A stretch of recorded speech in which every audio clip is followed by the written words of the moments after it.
The first thing I became aware of was sound, beeping machines, distant voices, my wife Helen crying. Then awareness came crashing in like a tsunami. I was awake, conscious, but my body wouldn't move, wouldn't respond. I tried to scream, nothing. Tried to open my eyes, nothing. Tried to move a finger, nothing. Trapped, completely trapped in my own body. Panic flooded through me. I was screaming inside my head, but no sound came out. This was hell. This was. The stroke was massive, a doctor's voice said. Even if he wakes up, severe brain damage is likely.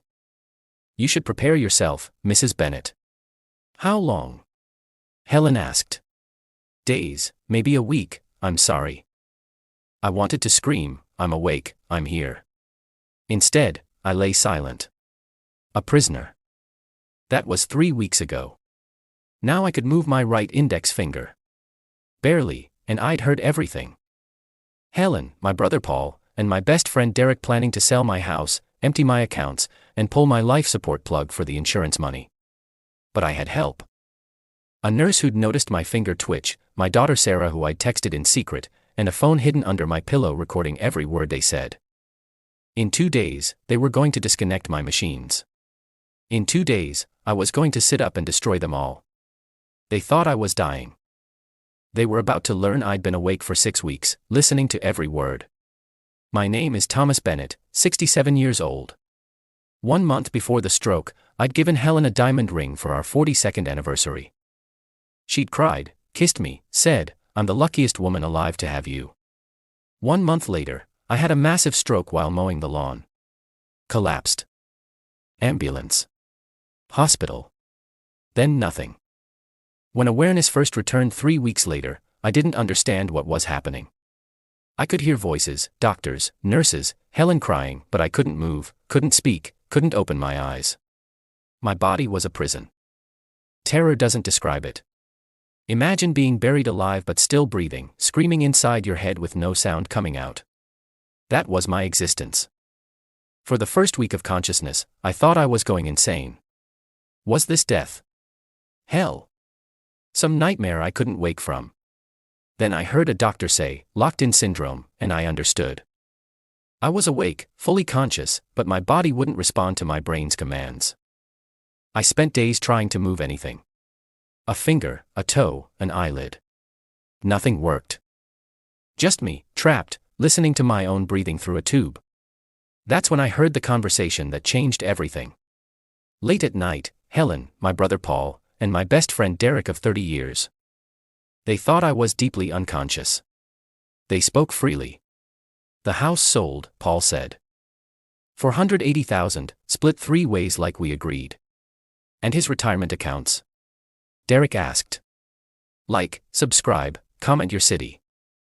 Let's get into it. Already transferred, Helen said. I have power of attorney. $350,000 moved to the account Paul and I opened. Thomas was always so careful with money, so much saved up. What about life insurance? $500,000. Pays on death. Doctor says any day now. They were dividing my assets while I lay 3 feet away. What if he wakes up? Derek asked. Paul laughed. Look at him. Brain damage, remember? He'd be a vegetable. We just put him in a home. Either way, we keep everything. Helen's voice went cold. A tone I'd never heard in 42 years. Honestly, even if he recovered fully, Thomas was a waste. 42 years of penny pinching. Never wanted to travel, never wanted to spend money, always saving for retirement. Well, we're his retirement now. Remember when I asked him for a business loan 3 years ago? Paul said. $50,000, he said no. Said I wasn't responsible with money. His own brother. He wouldn't help me either, Derek added. When I had those gambling debts, I was desperate. He lectured me about poor choices instead of helping. Helen laughed. Actually laughed. He was always like that. Generous with advice, stingy with everything else. I should have left him years ago when the kids were young. But I stayed for financial security. What a waste of my life. I wanted to die right then. Not from the stroke. From heartbreak. But something else rose up. Rage. Cold, calculating rage. If I could just move. If I could just prove I was awake. If I could just. My right index finger twitched. Not a spasm. Intentional. It was the smallest movement. But it was everything. The next morning, a nurse named Maria came to check my vitals. As she adjusted my I twitched my finger deliberately. 3 times. She noticed. Froze.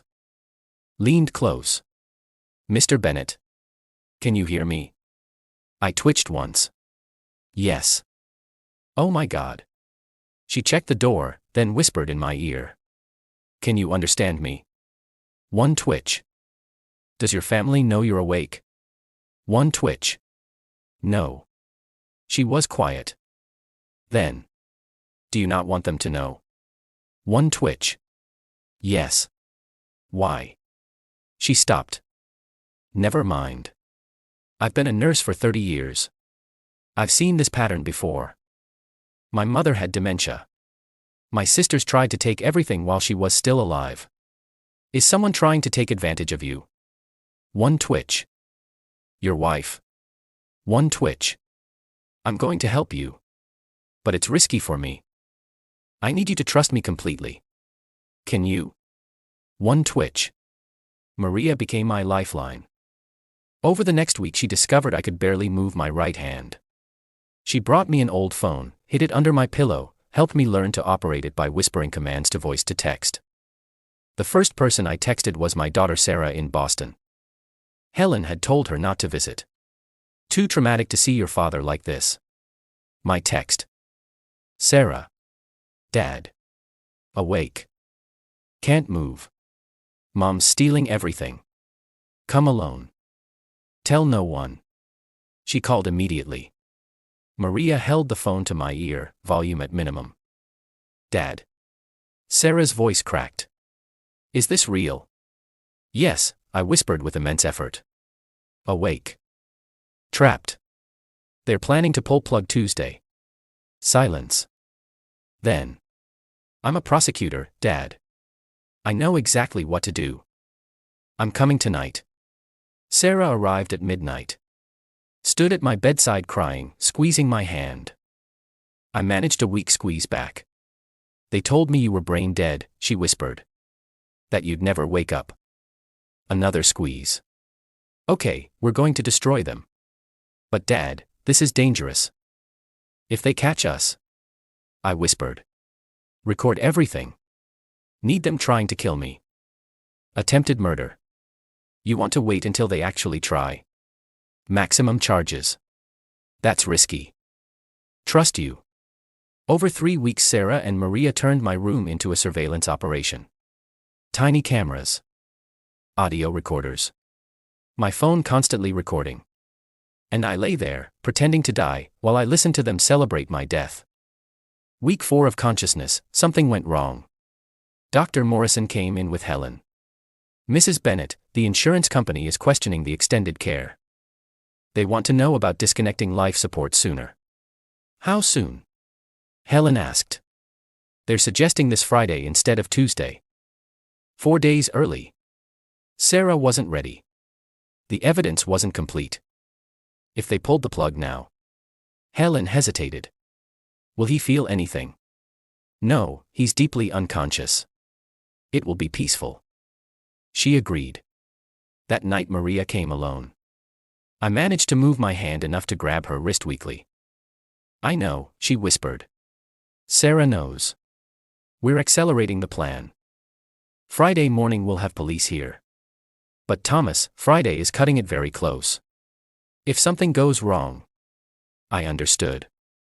I might actually die. But I squeezed her hand. Trust you. The recordings were devastating.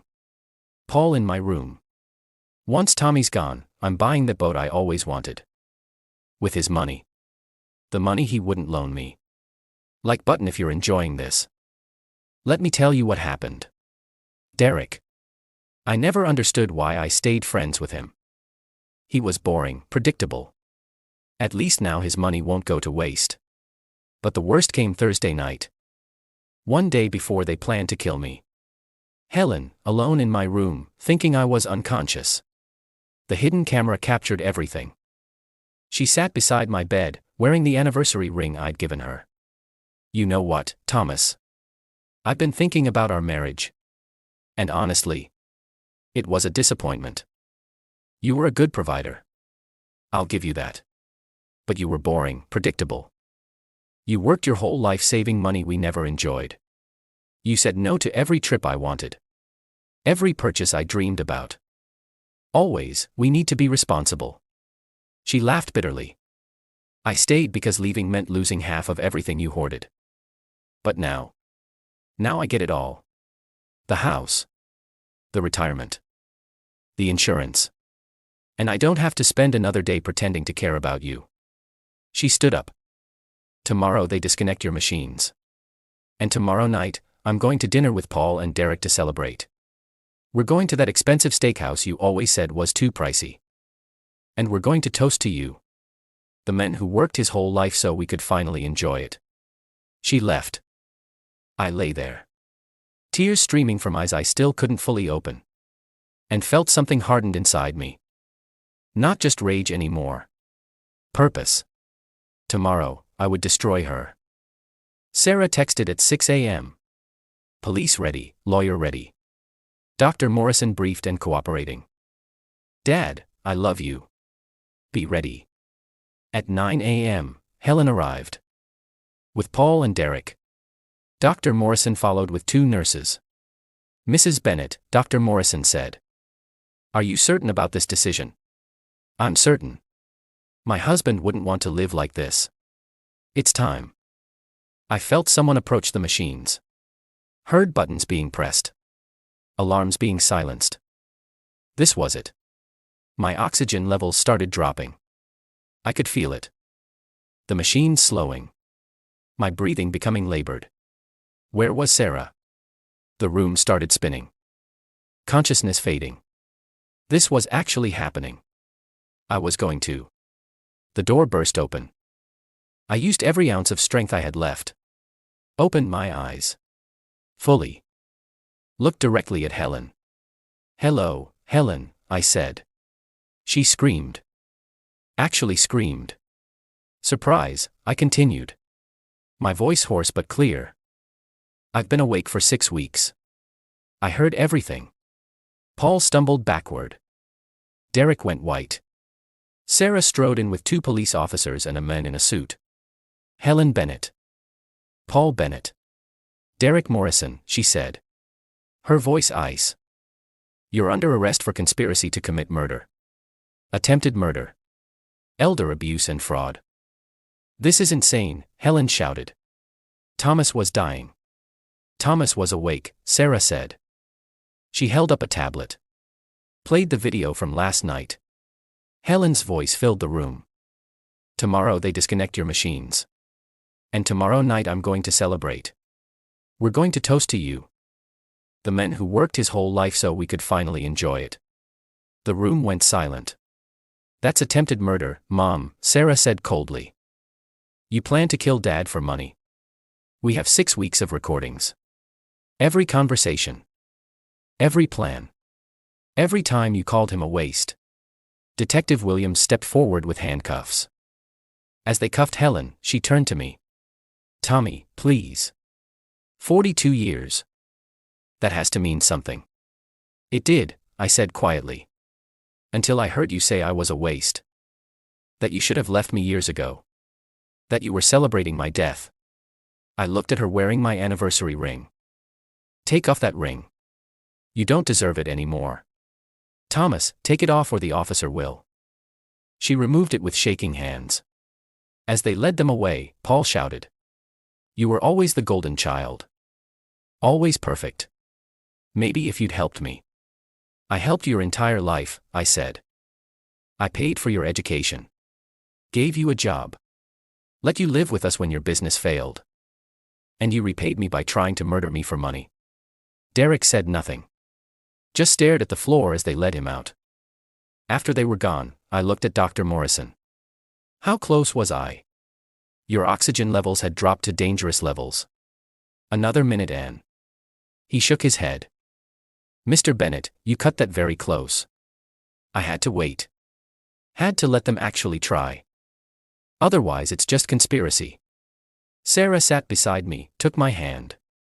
That was the scariest thing I've ever experienced. When you didn't open your eyes right away, I thought, I know, but I trusted you, and Maria, and the plan. Maria came over, tears in her eyes. You're insane, you know that. Had good motivation, I said. The trial was brutal. Sarah recused herself, but her colleague James Chen was merciless. 6 weeks of recordings. Videos of them planning my death. Audio of Helen calling me a waste. Financial records showing systematic theft. Medical testimony that I'd been conscious the entire time. Helen tried to claim I'd been stingy. That she'd earned the money putting up with me. The prosecutor played the anniversary video. Me giving her a ring. Her crying and saying I'm the luckiest woman alive. 1 month before the stroke. That, James Chen told the jury, is what calculated betrayal looks like.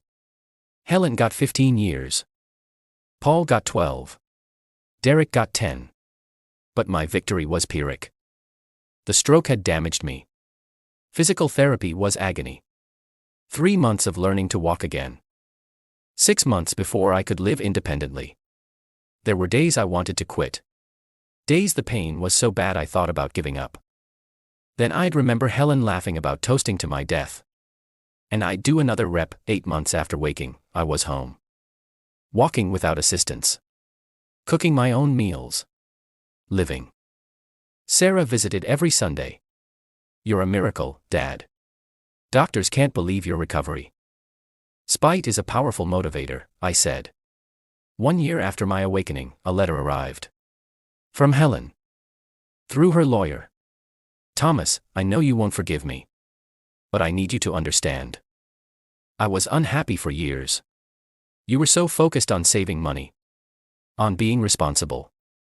That you forgot to live. I made terrible choices. But some of the resentment was real. Please, can we talk? I have 14 years left here. I don't want to spend them with you hating me. I read it 3 times. Then I wrote back. 1 sentence. You had 42 years to appreciate me alive. Now you have 15 years to regret planning me dead. I blocked her lawyer's email and never responded again. This morning, 2 years after the stroke, I was in my garden planting tomatoes. My phone rang. Sarah.